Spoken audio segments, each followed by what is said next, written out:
STA TV Media Syiar Islam. Bismillahirrahmanirrahim. Assalamualaikum warahmatullahi wabarakatuh. Alhamdulillah hamdan katsiran tayyiban mubarakan fi mubarakan alaihi kama yuhibbu rabbuna wa yarda, wa asyhadu an la ilaha illallah wahdahu la syarikalah wa asyhadu anna Muhammadan abduhu wa rasuluh sallallahu alaihi wa ala alihi wa sahbihi ajma'in, amma ba'd. Kaum muslimin dan muslimat pendengar setia Radio Syiar Tauhid Aceh 96,1 FM rahimani wa rahimakumullah. Alhamdulillah, kembali Allah Subhanahu wa taala memberikan kesempatan kepada kita semua untuk kembali bisa melanjutkan pembahasan rutin kita, mengambil pelajaran dan faidah dari kisah para nabi dan rasul yang Allah Ta'ala sebutkan di dalam Al-Quran maupun yang telah disebutkan oleh Rasulullah Sallallahu Alaihi Wasallam di dalam hadisnya. Dan kali ini kita akan membahas tentang seorang nabi yang mulia, yaitu Nabi Musa alaihi salam. Dan Nabi Musa alaihi salam termasuk nabi yang kisah beliau itu banyak disebut di dalam Al-Quran. Berulang-ulang disebutkan oleh Allah Azza wa Jalla di dalam Al-Quran. Dan cukuplah ini sebagai bukti akan pentingnya bagi setiap muslim dan muslimah untuk mempelajari kisah perjalanan hidup Nabi Musa alaihi salam. Bagaimana keteguhan beliau, kesabaran beliau, dan kesemangatan beliau, serta cobaan demi cobaan yang beliau hadapi di dalam berdakwah kepada Allah Subhanahu wa ta'ala. Dan cukuplah banyaknya kisah beliau yang terulang-ulang di dalam Al-Quran menunjukkan kepada kita bahwa mempelajari perjalanan hidup beliau adalah suatu hal yang penting. Oleh karena itu Allah sering sekali mengulang-ulang kisah tentang Nabi Musa alaihi salam ini. Para ulama menyebutkan bahwa rentang waktu antara zaman Nabi Yusuf dan Nabi Musa alaihi salam itu sangatlah panjang. Ya, kita tahu Nabi Musa alaihi salam adalah salah satu dari nabi yang berasal dari Bani Israel. Sehingga dari sini bisa kita pahami bahwa Nabi Musa alaihi salam itu diutus setelah Nabi Yusuf alaihi salam. Ya. Dan para ulama menyebutkan bahwa rentang waktu antara zaman kedua nabi tersebut sangatlah panjang. Ya, hanya saja mereka berbeda pendapat di dalam menentukannya. Ada yang mengatakan 1 abad, ada yang pula mengatakan 4 abad, ada pula yang mengatakan selain daripada itu. Jadi kita tahu bahwa di zaman Nabi Yusuf alaihi salam negeri Mesir itu dikuasai oleh suku Heksos. Ya. Namun kemudian suku Heksos ini dikalahkan dan ditaklukkan oleh suku Qibti. Sehingga akhirnya negeri Mesir pada waktu itu dipimpin oleh suku Qibti. Dan pemimpin dari suku Qibti ini, inilah yang digelari dengan Fir'aun. Yang memiliki gelar Fir'aun. Kalau sebelumnya negeri Mesir dipimpin oleh suku Heksos, maka pemimpinnya digelari dengan Malik, ya, dengan raja. Setelah mereka digulingkan dan dikalahkan oleh suku Qibti, maka pemimpin dari suku Qibti ini digelari dengan Fir'aun. Taib. Nah, setelah tergulingnya kedaulatan suku Heksos, Bani Israel sudah mulai terintimidasi. Mereka disiksa, ya, hidup di bawah penindasan suku Qibti tersebut. Mereka diperbudak. Ya. Tentunya yang memperbudaknya adalah Fir'aun dan bala tentaranya. Nah, terkait kisah Nabi Musa alaihi salam disebutkan oleh Allah Azza wa Jalla di berbagai surat. Namun kita akan fokus kepada kisah Nabi Musa alaihi salam yang disebutkan oleh Allah Azza wa Jalla di dalam surat Al-Qasas. Allah Subhanahu wa taala berfirman, Tasin min tilka ayatul kitabil mubin natlu alaika min naba'i Musa wa fir'auna bil haqqi liqaumin yu'minun. Allah Ta'ala mengatakan, ini adalah ayat-ayat kitab Al-Quran yang nyata dari Allah Azza wa Jalla. Kami akan membacakan kepada engkau wahai Nabi Muhammad sebagian dari kisah Nabi Musa dan Fir'aun dengan benar untuk orang-orang yang beriman. Ayat ini menegaskan kepada kita bahwa hanya orang-orang beriman dan yang mau mentadabburilah yang dapat mengambil faidah dari pelajaran kisah Nabi Musa alaihi salam. Kemudian Allah mengatakan, Inna fir'auna ala fil ard wa ja'ala ahlaha syi'a yastat'ifu ta'ifatan minhum yudhabbihu abna'ahum wa yastahyi nisa'ahum innahu kana minal mufsidin. Allah mengatakan sesungguhnya Fir'aun itu telah berbuat sewenang-wenang di atas muka bumi dan memecah belah penduduknya dengan menindas segolongan dari mereka. Dia menyembelih anak laki-laki yang lahir dari mereka dan membiarkan hidup anak-anak perempuan mereka.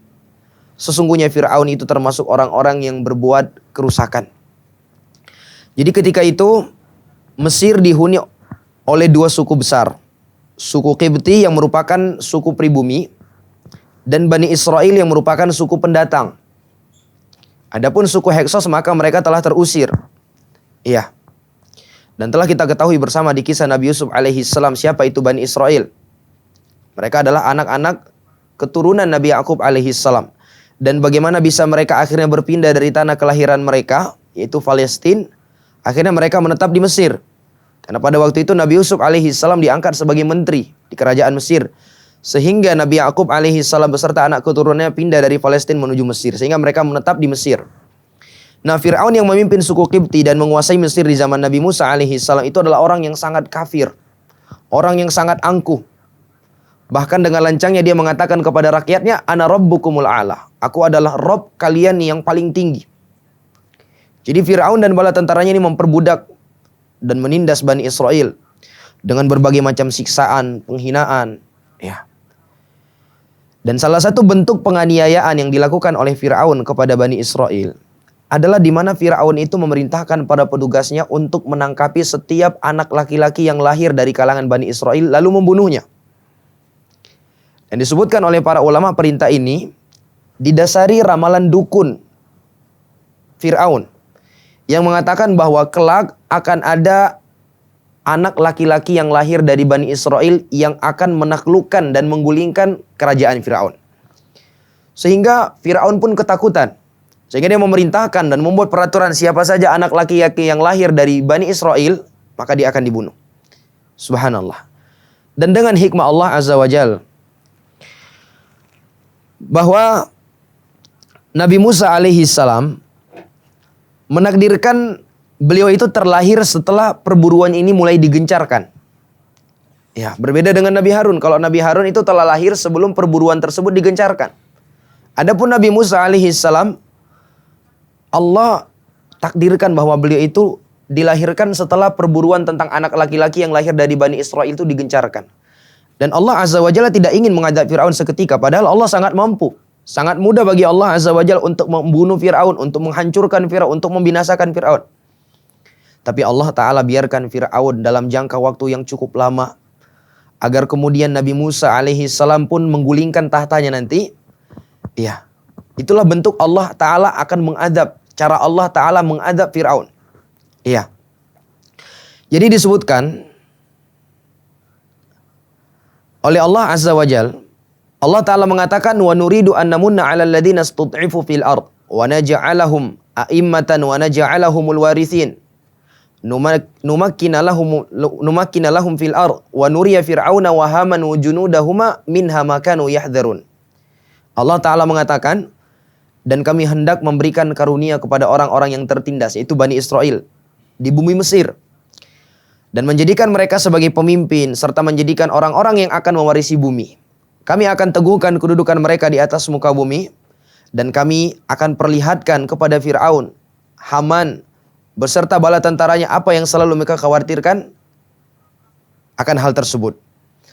Nah, Allah Ta'ala memperlihatkan kepada Fir'aun ketakutan dan kekhawatirannya selama ini. Kemudian Allah Ta'ala pun berfirman, wa auhayna ila ummi Musa an ardi'i fa idza khifta 'alaihi fa alqihi fil yam wa la takhafi wa la tahzani inna radduhu ilaiki wa ja'iluhu minal mursalin faltaqatahu alu fir'auna liyakuna lahum aduwwan wa hazana inna fir'auna wa haman wa junudahuma kanu khati'in. Allah Ta'ala mengatakan, dan kami ilhamkan kepada ibunda Nabi Musa alaihi salam. Jadi tatkala Nabi Musa alaihi salam lahir, di tengah-tengah perburuan yang begitu digencarkan, siapa saja yang lahir dari anak Bani Israel laki-laki dibunuh. Bahkan tidak sedikit kasus di mana para tentaranya memang sudah menunggu. Jadi kalau sudah ada wanita yang hamil dan kemungkinan waktu melahirkannya sudah dekat, itu ditunggui sama penjaganya. Kalau ternyata yang lahir adalah anak perempuan, maka dibiarkan hidup. Tapi kalau ternyata yang lahir itu adalah anak laki-laki, maka langsung dibunuh pada saat itu di depan kedua orang tuanya. Subhanallah. Nah, tatkala Nabi Musa alaihi salam itu lahir, ibunya ketakutan. Lalu Allah Ta'ala perintahkan, berikanlah susu kepada Fir'aun. Dan apabila engkau khawatir terhadap Fir'aun akan keselamatan Nabi Musa, maka hanyutkanlah dia ke dalam sungai. Sungai Nil ya, yang ada di Mesir. Dan kamu tidak perlu takut, tidak perlu khawatir, tidak perlu sedih, karena sesungguhnya kami akan mengembalikan dia kepada engkau dan akan mengangkatnya sebagai seorang Rasul. Ya. Maka kata Allah, dipungutlah oleh Fir'aun, maka Nabi Musa alaihi salam dipungut oleh keluarga Fir'aun. Yang akibat Nabi Musa alaihi salam itu akan menjadi musuh dan kesedihan bagi mereka. Sesungguhnya Fir'aun, Haman beserta bala tentaranya adalah orang-orang yang salah. Jadi disebutkan bahwa keranjang yang berisi Nabi Musa alaihi salam itu terus hanyut di sungai Nil. Sehingga lolos dari pencarian ketat oleh petugas kerajaan Fir'aun. Hingga melewati istana Fir'aun. Dan pada waktu itu Fir'aun memiliki istri, di antaranya adalah Asia, istri Fir'aun yang soleh, yang dia tidak ikut kufur seperti Fir'aun. Dan ketika itu Asia berada di sekitar sungai Nil. Melihat keranjang yang dihuni oleh Nabi Musa alaihi salam yang kecil pada waktu itu, Allah Subhanahu wa taala menumbuhkan kecintaan di hati Asia kepada Fir'aun, kepada Musa alaihi salam. Dan memang disebutkan bahwa Asia ini ditakdirkan oleh Allah Azza wa Jalla sebagai wanita yang mandul. Sehingga sangat dimaklumi bagaimana kecintaan beliau dan keinginan beliau untuk memiliki seorang anak. Sehingga tatkala dia melihat Nabi Musa alaihi salam yang kecil di atas keranjang yang mengalir di atas sungai, Allah Ta'ala seketika tumbuhkan rasa cinta di hati Asia. Sehingga Asia pun memungut Nabi Musa alaihi salam yang kecil. Dan dibawalah Nabi Musa alaihi salam ke istana. Jadi disebutkan tatkala Nabi Musa alaihi salam itu sampai di istana, Fir'aun langsung mengetahui, ya, kalau anak ini adalah anak yang berasal dari Bani Israel. Ya, anak yang berasal dari Bani Israel. Dan Fir'aun pada waktu itu ingin seketika membunuh Nabi Musa. Namun karena bujuk rayu sang istrinya, ya, di mana istrinya mengatakan waqalat imra'atu fir'auna qurratu 'ainin li walaka la taqtuluhu asa ayyan fa'ana aw nattakhidahu walada wa hum la yash'urun. Allah Ta'ala mengatakan, dan berkatalah istrinya Fir'aun, sesungguhnya ini adalah penyejuk mataku, penyejuk hati bagiku, ya, dan juga bagimu. Janganlah engkau membunuhnya. Mudah-mudahan kelak dia akan memberikan manfaat kepada kita, atau kita akan mengangkatnya sebagai anak. Wa hum la yash'urun. Sementara mereka tidak mengetahuinya. Jadi Fir'aun yang tadinya sudah berniat ingin membunuh Musa kecil karena dia tahu ini adalah anak yang lahir dari Bani Israel, dia dibujuk oleh istrinya. Ya, dibujuk oleh istrinya. Ya, sekelas Fir'aun saja, subhanallah, itu tunduk dengan istrinya, subhanallah. Kemudian Allah Ta'ala berfirman, wa asbaha fuadu ummi Musa farigha in kadat latubdi bihi laula an rabatna ala qalbiha litakuna minal mu'minin. Allah mengatakan, dan menjadi hampalah hati ibu Musa. Jadi ibunya Nabi Musa alaihi salam itu tahu bahwa anaknya berada dalam perawatan Fir'aun. Ya, namun hati seorang ibu, ya, tetap dia rindu dengan anaknya. Ya, jauh dari anaknya itu dia tidak tahan. Sehingga dia terlanda kesedihan, kerinduan dengan anaknya. Allah katakan wa asbaha fuadu ummi Musa farigha, dan menjadi hampalah hati ibu Musa. Ingkadat latubdi bihi, dan hampir-hampir saja ibunda Nabi Musa itu membeberkan rahasia tentang Nabi Musa. Artinya dia sudah ingin mengakui bahwa itu adalah anaknya. Lalu kata Allah, laula an rabatna ala qalbiha, kalaulah bukan karena kami yang meneguhkan hatinya, agar dia itu termasuk orang-orang yang percaya akan janji Allah Azza wa Jalla. Jadi ketika dia ingin membeberkan rahasia tersebut bahwa Nabi Musa itu adalah anaknya, Allah Subhanahu wa taala memberikan kekokohan kepadanya. Ya, Allah berikan kepada dia keyakinan akan janji Allah Azza wa Jalla bahwa Nabi Musa alaihi salam itu akan dikembalikan oleh Allah Azza wa Jalla kepada ibunya. Kemudian ibunya pun tenang, namun dia berpesan kepada saudari Nabi Musa alaihi salam untuk menguntit Nabi Musa. Allah Ta'ala mengatakan wa qalat li ukhtihi qussihi fabasurat bihi an junub wa hum la yash'urun. Dan berkatalah ibunya kepada saudarinya, yaitu saudari Musa yang perempuan, kamu awasilah adikmu, Ya, ikutilah dia. Maka kelihatanlah Nabi Musa alaihi salam dari jauh. Artinya dipantau selalu. Bagaimana aktivitas Nabi Musa. Selalu diperhatikan oleh adiknya. Oleh kakaknya Nabi Musa. Wahum la yash'urun. Sedangkan mereka tidak menyadarinya. Nah, kemudian jamaah yang dimuliakan Allah.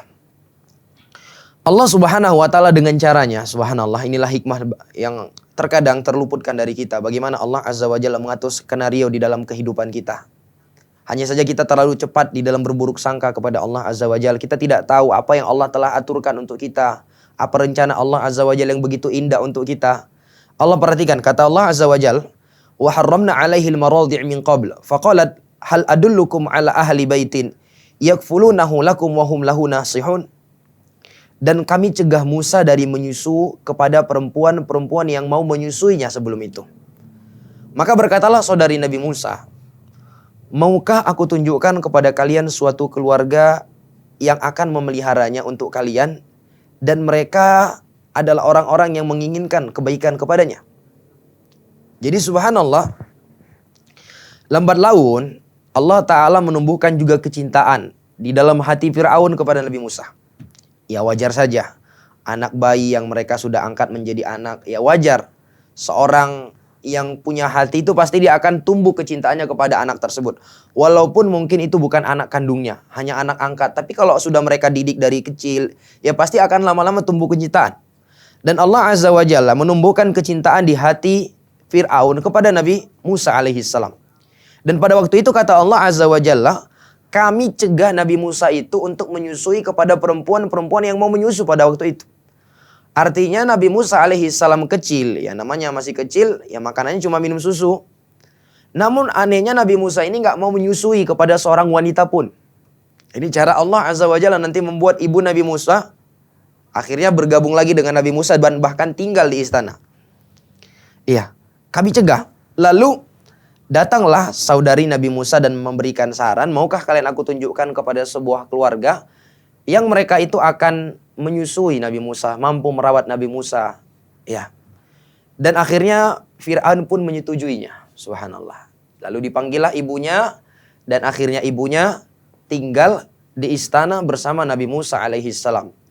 Allah Ta'ala berfirman, faradadnahu ila ummihi kay taqarra 'ainuha wa la tahzan. وَلِتَعْلَمَ أَنَّ وَعْدَ اللَّهِ حَقٌّ وَلَكِنَّ أَكْثَرَهُمْ لَا يَعْلَمُونَ. Allah mengatakan, dan kami kembalikan Musa kepada ibunya supaya senang hatinya dan dia tidak bersedih, dan supaya dia benar-benar yakin bahwa janji Allah Azza wa Jalla adalah janji yang benar, tetapi kebanyakan manusia tidak mengetahuinya. Subhanallah. Lihat bagaimana hikmah Allah Azza wa Jalla yang satu ini. Iya. Allah lekatkan setiap kejadian yang terjadi di atas muka bumi ini ada hikmahnya. Yang terkadang hikmah itu tersamarkan bagi kita. Ibu Nabi Musa alaihi salam melaksanakan perintah yang teramat berat baginya. Bagaimana tidak berat menghanyutkan putrinya, putra yang tercintanya di sungai Nil yang begitu deras. Ya, ibu mana yang akan kuat hatinya untuk melakukan hal itu? Namun begitulah keimanan kepada Allah Azza wa Jalla selalu mengalahkan logika. Beliau percaya akan janji Allah Azza wa Jalla. Iya, beliau tidak mendahulukan logikanya. Loh kalau saya buang anak saya, anak saya bakalan mati, dia makan apa? Gimana kalau anak saya terjatuh, dia nggak bisa berenang? Subhanallah. Iya, itu kan logika. Berbeda dengan keimanan. Keimanan memerintahkan, lemparkan. Karena itu adalah perintah Allah Azza wa Jalla. Akhirnya beliau lemparkan, dan subhanallah, Allah kembali mempertemukan beliau dengan putra tercintanya. Bahkan tidak hanya itu, beliau sudah tinggal bersama anaknya, tinggal di istana Fir'aun. Iya. Hidup penuh dengan kenikmatan. Hidup dengan fasilitas. Setelah sebelumnya mereka tinggal di perkampungan Bani Israel dalam keadaan tertindas. Subhanallah.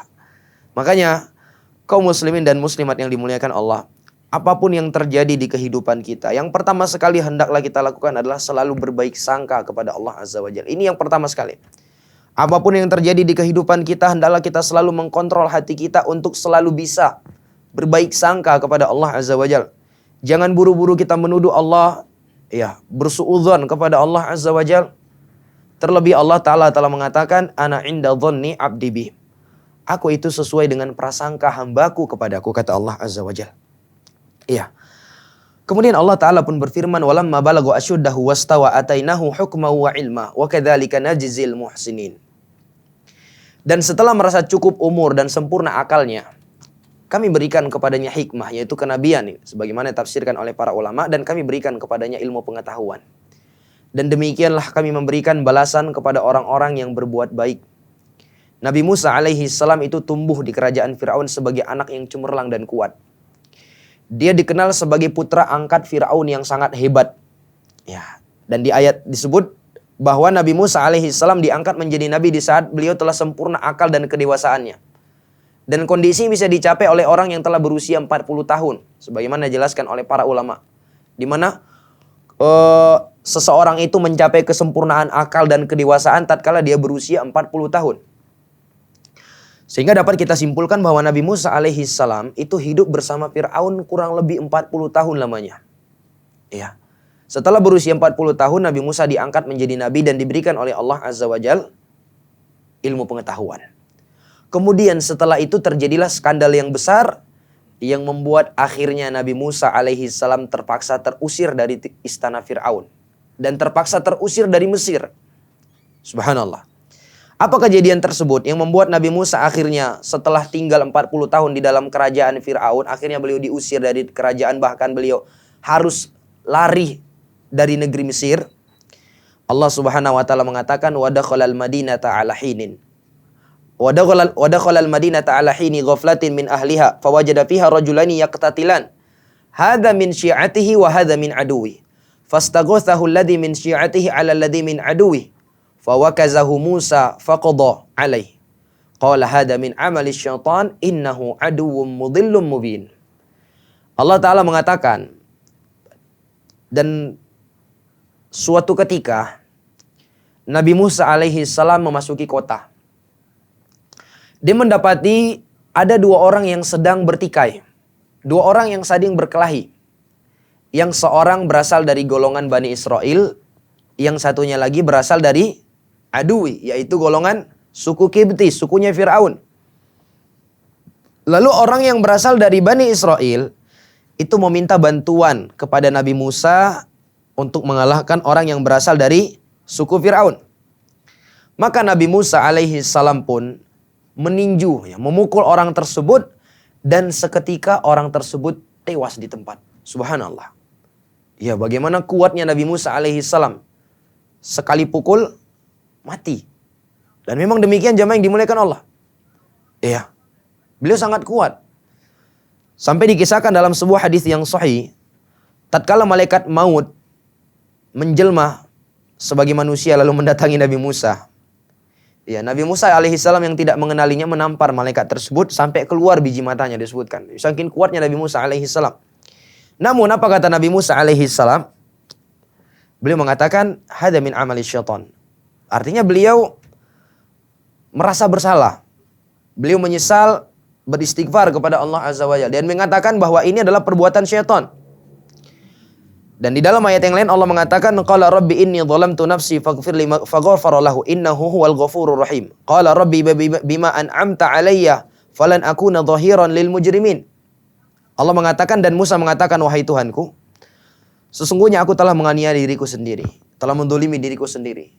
Ini adalah dalil bahwa kemaksiatan itu hakikatnya adalah kezaliman atas diri pelaku maksiat tersebut. Tidaklah seorang hamba melakukan kemaksiatan melainkan hakikatnya dia mendolimi dirinya. Karena tadinya Allah Azza wa Jalla telah mengangkat derajat dia, Allah memuliakan dia, namun dia hinakan dirinya dengan melakukan kemaksiatan kepada Allah. Inilah bentuk kezaliman.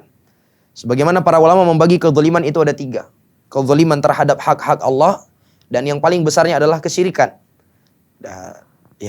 Kezaliman terhadap hak Allah yaitu merupakan kesyirikan.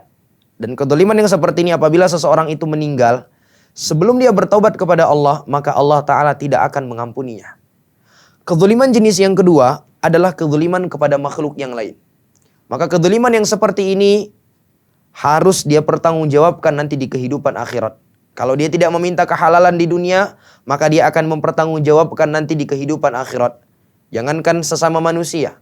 Rasulullah mengatakan, la tu'addunal huququ ila ahliha hatta yuqada li syatil jalha'i min syatil qarna. Sungguh setiap hak-hak itu akan dikembalikan kepada pemiliknya pada hari kiamat. Sampai-sampai kambing yang patah tanduk akan meminta pertanggungjawaban kepada kambing yang bertanduk yang mematahkan tanduknya. Subhanallah. Iya. Makanya Nabi alaihi salatu wasallam mengatakan, "Man kana 'indahu madlamatun li akhihi falyatahallal minhu al-yaum." Siapa saja yang memiliki kezaliman kepada saudaranya, hendaklah dia meminta kehalalan hari ini. Sebelum datang suatu hari di mana dinar dan dirham itu tidak lagi bermanfaat. Pasti akan mendapatkan balasannya. Kemudian yang ketiga adalah kezaliman terhadap diri sendiri. Bagaimana bentuk kezaliman terhadap diri sendiri? Adalah dengan cara melakukan kemaksiatan kepada Allah Subhanahu wa taala. Dan itu yang dilakukan oleh Nabi Musa alaihi salam. Sehingga dia mengatakan, "Rabbi inni zalamtu nafsi, faghfirli faghfaralah. Innahu huwal ghafurur rahim." Wahai Rabbku, sesungguhnya aku telah mendolimi diriku. Maka ampunilah aku. Maka Allah Ta'ala pun memberikan ampunan kepadanya. Sesungguhnya Allah Ta'ala adalah zat yang maha mengampuni lagi maha penyayang. Iya, subhanallah. Di sini kita bisa ambil pelajaran bahwa di antara sifat para nabi dan rasul adalah tatkala mereka terjatuh ke dalam kesalahan, mereka adalah orang yang segera bertaubat kepada Allah Azza wa Jalla. Apalagi tatkala mereka diingatkan tentang kesalahan mereka, mereka adalah orang yang segera bertaubat kepada Allah Azza wa Jalla. Lihat bagaimana tatkala Nabi Musa alaihi salam memukul orang tersebut dan itu pun tidak sengaja. Lalu orang tersebut mati, apa yang dilakukan oleh Nabi Musa alaihi salam?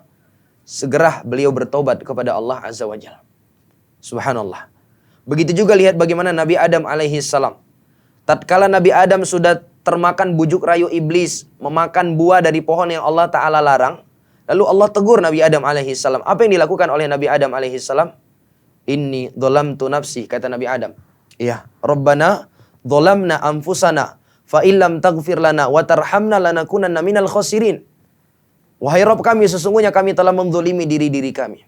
Kalau sekiranya Engkau tidak mengampuni kami, Engkau tidak merahmati kami, maka sungguh kami termasuk orang-orang yang merugi. Artinya mereka segera bertaubat kepada Allah Azza wa Jalla tanpa mereka tunda. Setiap kali mereka terjatuh ke dalam kesalahan, mereka segera bertaubat kepada Allah Azza wa Jalla.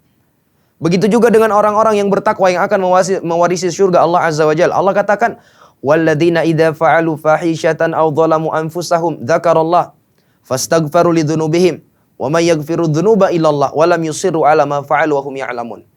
Orang-orang yang bertakwa itu yang akan mewarisi surga Allah adalah mereka yang apabila terjatuh ke dalam perbuatan fahisyah, terjatuh ke dalam perbuatan keji, atau mereka menzalimi diri-diri mereka, zakarullah, mereka langsung ingat kepada Allah, fastaghfaru lidzunubihim, dan mereka minta ampun akan dosa-dosa mereka, dan tiada yang mampu mengampuni dosa-dosa kecuali hanya Allah, dan mereka tidak mengulangi perbuatan tersebut dalam keadaan mereka sudah mengetahuinya. Inilah ciri dan sifat orang-orang yang beriman. Tatkala mereka terjatuh ke dalam dosa dan kesalahan, mereka segera bertaubat kepada Allah Azza wa Jalla. Berbeda dengan sifat iblis dan para pengikutnya. Lihat iblis, tatkala dia sudah membangkang kepada Allah Azza wa Jalla, tatkala dia sudah menolak perintah Allah untuk sujud kepada Nabi Adam, apa yang dilakukan oleh iblis? Apakah iblis bertaubat kepada Allah? Lah, justru iblis itu mencari-cari alasan, mencari-cari jawaban untuk demi pembenaran dirinya, walaupun sudah nyata-nyata dia salah. Apa kata dia? Ana khairum minhu. Ana khalaqtani min nar wa khalaqtahu min tin. Aku lebih baik daripada dia, ya Allah. Aku Engkau ciptakan dari api, sementara dia Engkau ciptakan dari tanah. Subhanallah. Lihat bagaimana watak iblis ini diadopsi sebagian orang hari ini. Tatkala sudah jelas-jelas dia salah dan diingatkan, bukannya bertaubat kepada Allah Azza wa Jalla, bukannya mengakui kesalahannya, malah justru apa? Justru berusaha untuk mencari pembenaran demi pembenaran, memberikan jawaban ini dan itu. Subhanallah. Ini adalah sifat iblis. Jangan sampai kita mengikutinya. Lalu Allah katakan, qala rabbi bima an'amta alayya falan akuna dhahiran lil mujrimin. Ya Allah, atas nikmat yang telah Engkau berikan kepada aku, sungguh sekali-kali aku tidak akan menjadi penolong bagi orang-orang yang berdosa. Subhanallah. Baik. Kemudian di dalam ayat ini juga jelas sekali menunjukkan bahwa perbuatan Nabi Musa alaihi salam yang membunuh tanpa sengaja seorang lelaki dari suku Qibti itu adalah sebuah dosa. Itu adalah sebuah dosa. Makanya Allah mengatakan faghfaralah. Lalu Allah Ta'ala pun mengampuninya. Pertanyaannya, apa dosa yang dilakukan oleh Nabi Musa alaihissalam? Kan yang dibunuhnya adalah seorang yang kafir. Seorang yang kufur kepada Allah Azza wa Jal. Maka jawabannya jamaah yang dimuliakan Allah, justru ayat ini menjelaskan kepada kita bahwa tidak semua orang kafir itu boleh dibunuh. Tidak semua orang kafir itu halal darahnya untuk ditumpahkan. Subhanallah. Para ulama membagi orang kafir itu terbagi menjadi 4. Yang pertama ada yang dikenal dengan kafir dhimmi. Kafir dhimmi ini adalah kafir yang sudah hidup bertetangga dengan kaum muslimin di bawah pemerintahan kaum muslimin. Ya, seperti orang-orang kafir yang tinggal di Indonesia ini. Baik itu agama Nasrani, Katolik, dan yang semisal dengannya. Mereka tergolong kepada kafir dhimmi, yang mereka sudah tunduk di bawah kepemerintahan kaum muslimin. Yang kedua, kafir mu'ahad. Kafir yang sudah ada perjanjian damai.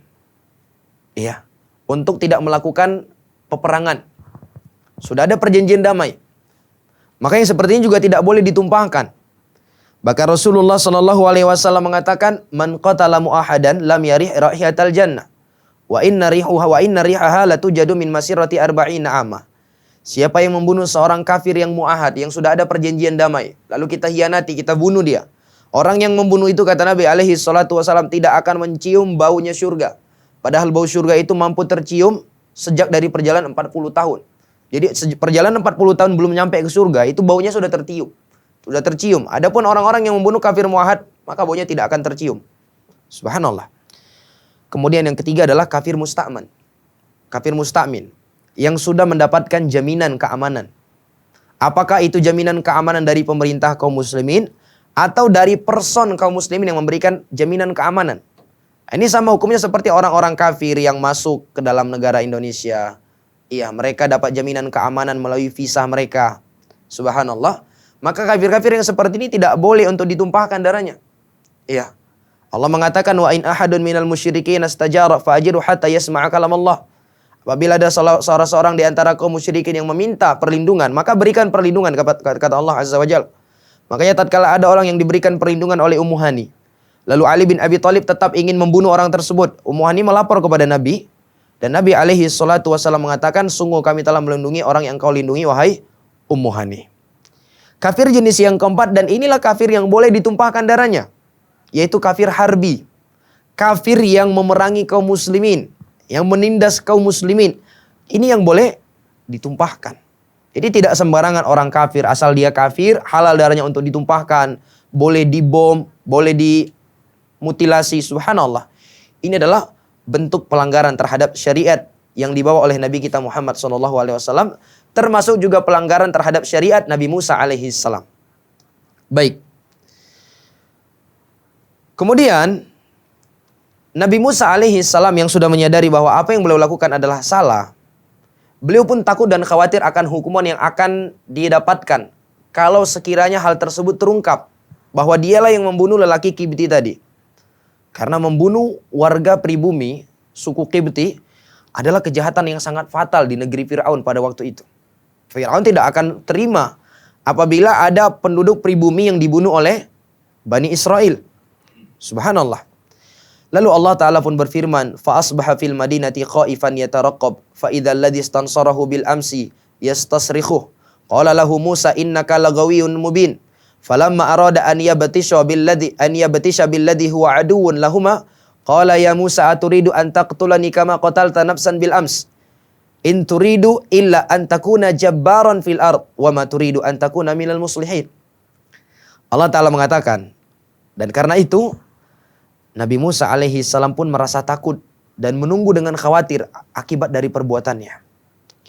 Maka tiba-tiba orang yang meminta pertolongan kemarin, yang kemarin sudah ditolong sama Nabi Musa, dia berteriak kembali meminta pertolongan kepada Nabi Musa. Artinya dia kemarin udah berantem, besoknya berantem lagi orang tersebut. Subhanallah.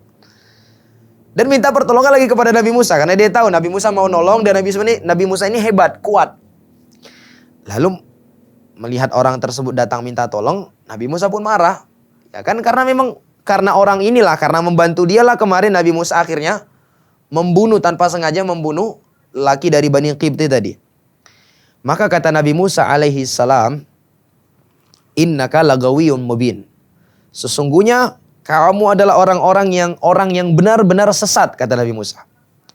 Maka tatkala Musa hendak memegang dengan keras orang yang menjadi musuh keduanya, ya walaupun terjadi perbedaan pendapat di sini di tengah para ulama, maka dia mengatakan, wahai Musa, apakah engkau ingin membunuhku sebagaimana kamu kemarin telah membunuh seorang yang lain? Kamu tidak bermaksud melainkan hendak berbuat sewenang-wenang di negeri ini, dan tidaklah kamu menginginkan kedamaian. Di sini ada dua penafsiran di tengah para ulama. Siapa yang mengatakan ini kepada Nabi Musa? Penafsiran yang pertama yang mengatakan bahwa yang mengatakan itu kepada Nabi Musa adalah lelaki dari Bani Israel yang kemarin sudah ditolong Nabi Musa. Jadi kan lelaki itu besoknya berantam lagi. Kemudian datang kepada Nabi Musa ingin minta tolong lagi. Nabi Musa marah. Innaka lagawiyyun amin. Mubin, kata Nabi Musa. Kamu ini adalah orang yang benar-benar sesat. Akhirnya Nabi Musa mendatangi orang tersebut. Nah, melihat Nabi Musa datang kepada dia setelah sebelumnya Nabi Musa telah mengatakan dia ini sesat, dia takut. Bisa-bisa saya dipukul oleh Nabi Musa ini. Bisa-bisa Nabi Musa marah sama saya. Dan dia tahu pukulan Nabi Musa ini berakibat apa? Bisa menghilangkan nyawa sekali pukul. Sehingga dia mengatakan, apakah kamu bunuh saya seperti kamu bunuh orang kemarin? Nah, ini penafsiran yang pertama. Penafsiran yang kedua, ada yang mengatakan bahwa yang mengucapkan itu adalah suku Qibti. Suku apa? Suku Qibti yang menjadi lawan dari Bani Israel tadi. Dia mengetahui itu bahwa Nabi Musa yang membunuhnya karena dari percakapan mereka berdua. Sehingga tatkala Nabi Musa datang kepada dia mengatakan, apakah kamu membunuh aku lagi seperti engkau telah bunuh orang kemarin? Subhanallah. Akhirnya perkelahian pun bubar dan Musa tidak jadi membantu orang Bani Israel tersebut dan meninggalkannya. Akan tetapi, kata para ulama, orang Qibti yang menjadi musuh kedua bagi orang Bani Israel tadi pun mengetahui bahwa pelaku dari pembunuhan suku Qibti yang kemarin itu adalah Nabi Musa alaihissalam. Akhirnya pun dia melapor dan Nabi Musa alaihissalam pun diburu oleh Fir'aun dan bala tentaranya. Sehingga tatkala sudah mulai tersebar Nabi Musa alaihissalam diburu oleh Fir'aun dan bala tentaranya ingin ditangkap karena dia telah membunuh seorang lelaki dari suku pribumi. Allah Ta'ala mengatakan, waja'a rajulun min aqsal madinati yas'a. Qala ya Musa innal mala'a ya'tamiruna bik liyaqtuluka fakhruj inni laka minan nasihin. Allah mengatakan, dan datanglah seorang lelaki dari ujung kota dengan tergesa-gesa. Dia mengatakan, wahai Musa, sesungguhnya para pembesar negeri sedang berdiskusi, sedang merundingkan pembunuhanmu. Maka keluarlah engkau dari kota ini, sesungguhnya aku benar-benar orang yang tulus memberikan nasihat kepada engkau. Jadi subhanallah, tatkala Nabi Musa sudah mulai tersebar bahwa dialah yang membunuh lelaki Qibti tersebut, ada orang yang datang kepada Nabi Musa dan mengatakan bahwa saat ini para pembesar kerajaan Mesir sudah berunding masalah kasus pembunuhan yang kamu lakukan, wahai Musa. Maka cepatlah engkau keluar karena aku adalah orang yang benar-benar menginginkan kebaikan untukmu. Di dalam ayat ini, di antara pelajaran yang bisa kita petik, subhanallah, kita tidak mengetahui identitas dari lelaki tersebut. Namun Allah subhanahu wa ta'ala mengabadikan peran krusial dari lelaki tersebut di dalam Al-Quran. Dan ini terus dibaca sampai hari kiamat. Apa pelajaran yang bisa kita petik? Bahwa amalan perbuatan baik yang kita lakukan itu pasti akan diabadikan oleh Allah Azza wa Jalla. Pasti akan dibuat oleh Allah Azza wa Jalla eksis meskipun kita ini tidak terkenal. Subhanallah. Jadi amalan-amalan kebajikan yang kita lakukan itu, Allah Ta'ala telah menugaskan para malaikat-malaikatnya untuk mencatat itu. Sehingga kita tidak perlu sibuk mempublish setiap amalan-amalan ketaatan yang kita lakukan. Kalau setiap amalan ketaatan yang kita lakukan, yang kita kerjakan itu kita publish, semua kita sebarkan, kita pamerkan. Terus mana amalan-amalan yang kita lakukan untuk Allah Azza wa Jalla? Kalau semuanya untuk sosmed kita buat, subhanallah. Dan lihat bagaimana laki tersebut. Enggak disebut namanya, tapi perbuatan baiknya disebutkan oleh Allah Azza wa Jalla di dalam Al-Quran. Dan begitu juga kata Allah Azza wa Jalla, wa rusulan qad qasasnahum 'alaika min qabli wa rusulan lam naqsushum 'alaik. Ada rasul-rasul yang kami telah ceritakan kepada engkau, ada pula rasul-rasul yang kami tidak ceritakan, subhanallah. Bahkan ada rasul yang memang sengaja Allah enggak ceritakan. Karena yang menjadi faktor ataukah tolak ukur keberhasilan seorang itu bukan dilihat bagaimana dia terkenal. Bagaimana seorang dai itu dikenal oleh orang-orang. Bukan. Yang menjadi tolak ukur keberhasilannya adalah tatkala dia mampu menjaga hatinya, mampu menjaga niatnya ikhlas kepada Allah Azza wa Jalla. Bukan dilihat dari seberapa banyak followers dia, bukan dilihat dari seberapa banyak jamaah yang menghadiri pengajian dia, enggak. Yang menjadi kesuksesan seorang dai itu yang pertama sekali dilihat adalah niat dia yang ikhlas kepada Allah Subhanahu wa taala. Subhanallah. Karena kalau sekiranya yang menjadi tolak ukur kesuksesan, keberhasilan seorang dai adalah tatkala dia sudah menjadi dai yang terkenal, menjadi ustadz yang terkenal misalnya, maka yang lebih layak untuk disebutkan oleh Allah Azza wa Jalla adalah para nabi dan rasul. Nyatanya ada para nabi dan rasul yang Allah Ta'ala tidak sebutkan di dalam Al-Quran. Baik, maka setelah mendengar berita tersebut, Nabi Musa alaihissalam pun terkejut. Dan langsung beliau lari. Subhanallah. Langsung beliau berlari, bergegas meninggalkan Mesir. Tanpa sempat mempersiapkan bekal beliau. Bahkan disebutkan beliau itu lari dengan tanpa alas kaki malah. Itu yang Allah katakan, فَخَرَجَ مِنْهَا خَائِفًا يَتَرَقَّبُ قَالَ رَبِّ نَجِّنِي مِنَ الْقَوْمِ الظَّالِمِينَ. Maka keluarlah Nabi Musa dengan penuh rasa takut dan kekhawatiran akan tertangkap. Ya. Lalu dia berdoa kepada Allah Azza wa Jalla, ya Allah, selamatkanlah aku dari orang-orang zalim tersebut. Iya. Selamatkanlah aku dari orang-orang zalim tersebut. Baik, kemudian di kelanjutan kisah Allah Ta'ala pun mengatakan, dan Allah mengatakan, walamma tawajjaha tilqa'a Madyan qala asa rabbi an yahdiyani sawa'as sabil walamma warada ma'a Madyan wajada alaihi ummatan minan nasi yasquna wa wajada min dunihim imra'ataini tadudani qala ma khatbukuma qalata la nasqi hatta yusdirur ri'a wa abuna syekhun kabir. Lalu Allah Ta'ala pun mengatakan, dan tatkala dia berangkat ke arah negeri Madian, iya, dia pun berdoa kepada Allah, ya Allah, semoga Tuhanku membimbingku menempuh jalan yang benar. Dan sesampainya beliau di sumber air negeri Madian, dia pun menjumpai sekelompok orang yang sedang memberi minuman ternak. Dan dia menjumpai di balik kerumunan tersebut ada dua orang wanita yang sedang menghalau ternak mereka agar tidak maju. Lalu Nabi Musa pun bertanya, mengapa kalian berdua melakukan itu? Maka kedua wanita tersebut mengatakan, kami tidak dapat memberi minum ternak kami sampai para penggembala-penggembala itu memulangkan ternak mereka. Sedang ayah kami adalah orang yang sudah tua dan lanjut umurnya. Artinya setelah Nabi Musa alaihi salam lari dari Mesir, beliau akhirnya sampailah di negeri Madian. Dan inilah awal cerita nantinya Nabi Musa alaihi salam tinggal di negeri Madian, sehingga akhirnya pun beliau menikah dan tinggal di Madian kurang lebih selama 10 tahun sebelum akhirnya beliau nanti kembali ke negeri Mesir karena kerinduan beliau dengan keluarga beliau yang ada di Mesir. Dan pada waktu beliau kembali ke Mesir, disitulah nanti beliau mendakwahi Fir'aun kembali dan sampai berdebat dan sampai adu kemampuan antara mukjizat Nabi Musa alaihi salam dengan para penyihir yang dimiliki oleh Fir'aun. Nah, wallahu ta'ala alam bisawab. Untuk pertemuan kali ini sampai di sini dulu yang bisa kita sampaikan. Insyaallah kelanjutan kisahnya akan kita lanjutkan di pertemuan yang akan datang. Semoga Allah Azza wa Jalla senantiasa memberikan taufik dan hidayahnya kepada kita semua, mengampuni dosa-dosa dan kesalahan kita. Amin ya rabbal alamin. Saya akhiri dengan doa kafaratul majlis. Subhanakallahumma rabbana wa bihamdika asyhadu an la ilaha illa anta astaghfiruka wa atubu ilaik. Assalamualaikum warahmatullahi wabarakatuh.